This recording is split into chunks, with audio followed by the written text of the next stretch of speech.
Hello everyone welcome back to my another mini blog. तो आसंत बोली ଯିବା पंचलिंगेश्वर। पंचलिंगेश्वर माने बुझी पारलेनी कि अरे मु बालेश्वर कथा ही कहूची। तो नुआ वर्षर टाइम थाए आ पंचलिंगेश्वर बहुत भिड़ जेमिति कि आपण माने देखुचंती माने बस कार माने बहुत सारा भिड़ थाए। तो पूरा स्टांड पूरा फुल हो जाइए। समस्ते कहती भोले बाबा एते सहजरे दर्शन दियंतिनी, तांको पाखरे पहुँचवाक हेले बहुत सारा तपस्या करबाकू पड़िबो। तो आमे किछि टाइम चलिकी गला परे तापरे आसीगला सीढ़ी पहाच। तो सीढ़ी चढ़िबा टाइम रे जेतिकी मु जानिछि 252टा भले सीढ़ी पहाच सेठी अछि। तथापि भलसे कहि परिबिनी। तो मु जेतिकी जानिछि तो प्रकृतिर सौंदर्य भरपूर जगह आपण मानक रास्ता गला बेले बहुत सारा छोट छोट पहाड़ झरणा देखा पाइबे।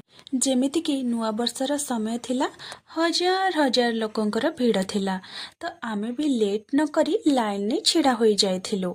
तो लाइन टी बहुत लंबा थिला।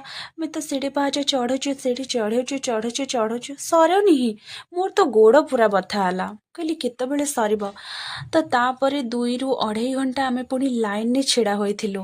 तापरे आमे जाइकी भोले बाबा को दर्शन पाइलु। लाइन ने छिड़ा होइथिला बेले माइंड रे सब बेले चालू थाए कि केतबेले आमे से झरणा पाखरे पहुँचेबु, तापरे ठाकुर को छुईबार सुजोग पाइबु।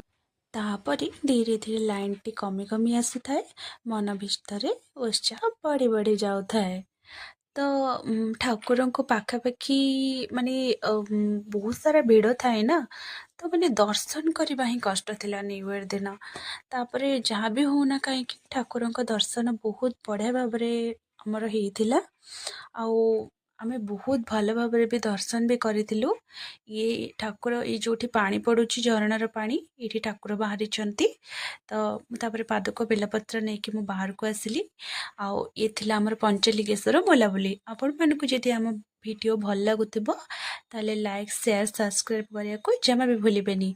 रहुचे सांग माने जय जगन्नाथ।